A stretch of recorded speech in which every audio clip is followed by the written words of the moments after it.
Bismillahirrahmanirrahim. Assalamualaikum warahmatullahi wabarakatuh. Bertemu lagi dengan saya Wina Intan Permata dari Penjas 5A, NIM 1800131, nomor absen 4. Sama seperti sebelumnya, di sini saya akan menyampaikan pematerian tentang kedaruratan medis selanjutnya, yaitu kedaruratan medis kelima. Nah, di sini kedaruratan medis 5 ini terdiri dari pendarahan, shock, dan cedera otot rangka. Namun, untuk kesempatan kali ini, pembahasan yang akan disampaikan hanya satu, yaitu tentang pendarahan saja.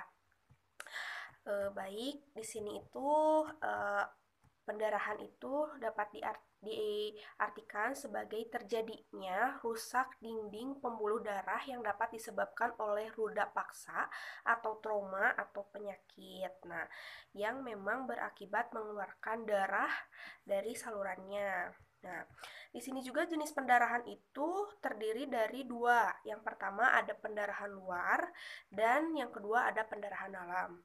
Pendarahan luar merupakan pendarahan yang tampak atau terlihat jelas keluar dari luka terbuka di mana darahnya keluar berceceran dari luka yang ditimbulkan. Kalau untuk pendarahan dalam berbeda, di sini biasanya darah itu tak terlihat dan kulit tampak rusak. Kadang-kadang terlihat di bawah permukaan kulit berupa memar yang membiru akibat tertahannya darah di bawah lapisan kulit. Nah, lalu di sini ada kualifikasi pendarahan. Yang pertama ada perdarahan nadi atau arteri, di mana cirinya yang pertama adalah darah keluar dengan memancar seirama denyut nadi dan warna darahnya merah terang. Lalu yang kedua ada perdarahan balik atau vena, dengan ciri darah keluarnya mengalir dan biasanya darah yang dikeluarkan itu berwarna merah gelap.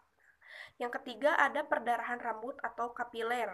Di sini cirinya yang pertama adalah darah keluar merembas dan berwarna merah gelap. Nah, di sini pula ada cara penanganan. Yang pertama adalah cara penanganan baik dari pendarahan luar atau dalam, di mana memang tahap pertama yang dilakukan adalah perlindungan terhadap penolong. Di sini penolong itu diharapkan menggunakan APD eh, untuk menjaga keselamatan diri pribadinya dari tidak menutup kemungkinan mungkin darah yang dikeluarkan oleh korban itu bisa mengandung virus atau darah kotor. Nah, lalu jangan menyentuh mulut, hidung, mata, eh, karena tangan kita kotor sesudah eh, mengobati atau menolong korban yang mengalami pendarahan.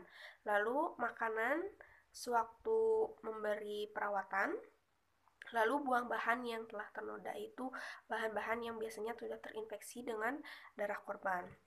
Lalu yang selanjutnya eh, tentang cara penanganan pendarahan sendiri. Di sini untuk cara penanganan pendarahan luar dan dalam sedikit berbeda karena memang untuk pendarahan dalam sedikit berisiko dalam penanganannya. Berbeda dengan pendarahan luar, kadang pendarahan luar ini secara sederhananya seperti kita teriris itu sudah memang mengalami pendarahan luar. Cara sederhananya kita sudah tahu di mana memang kita harus membersihkan bagian kulit yang memang terkena luka, lalu sebisa mungkin memberikan obat untuk membersihkan lukanya dan menutup lagi lukanya. Untuk menutup luka bisa digunakan plester atau perban jika memang lukanya sedikit parah. Nah, di sini ada cara mengendalikan perdarahan luar. Di sini ada konsep di mana dalam mengendalikan pendarahan luar itu disebut dengan TET atau TET. Yang pertama adalah tutup, elevasi, dan tekan jalur aliran darah atau pusat darahnya. Nah, yang pertama adalah T pertama, tutup perdarahan. Tutup perdarahan ini bisa menggunakan jari ataupun dengan dilepisi kain maupun tisu atau kasa.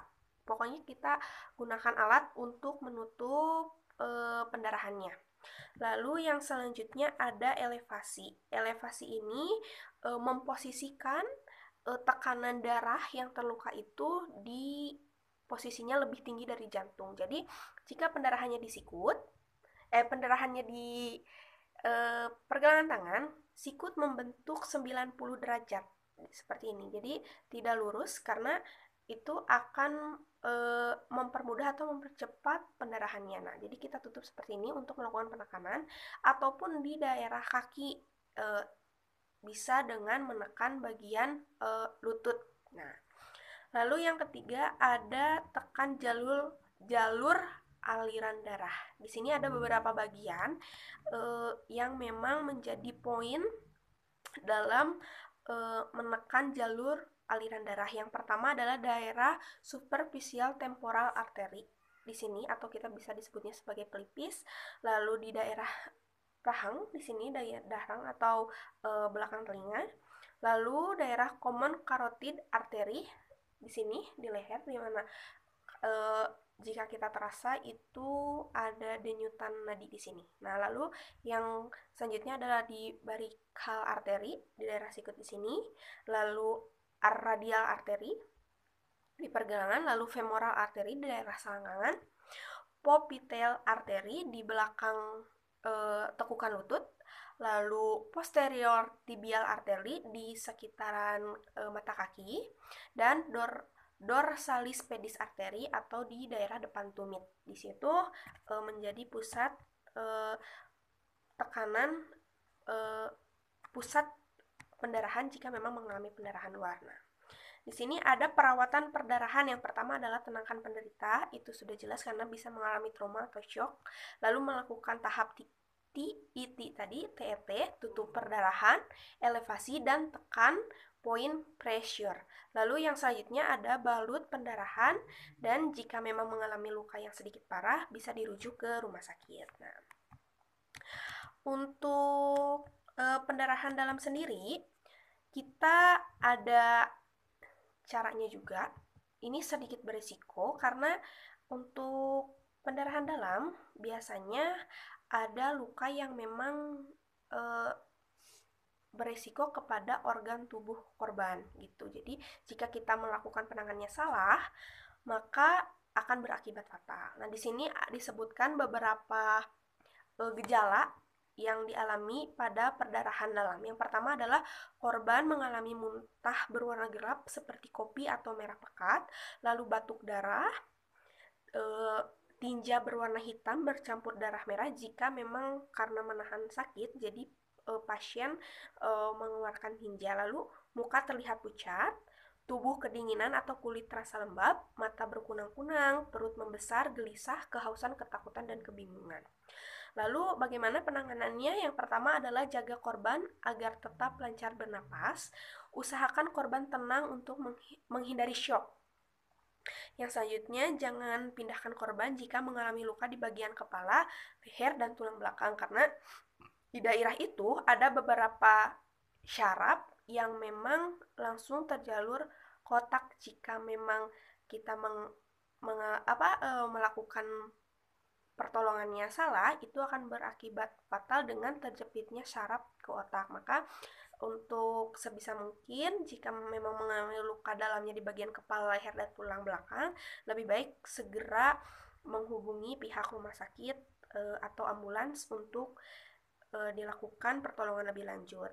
Lalu jika tidak ada indikasi luka dan tidak mengalami syok, segera pindahkan dengan posisi tidur. Lalu jangan memberi minum pada korban, periksa kembali dan tangani bila ada luka lain seperti patah tulang. Jika korban mengalami luka yang fatal, bisa memanggil para medis atau bawa segera ke dokter guna melaksanakan pertolongannya. Nah, untuk menuju unit gawat darurat. Nah, itu pematerian yang saya sampaikan tentang kedaruratan medis 5 tentang pendarahan. Semoga bisa bermanfaat.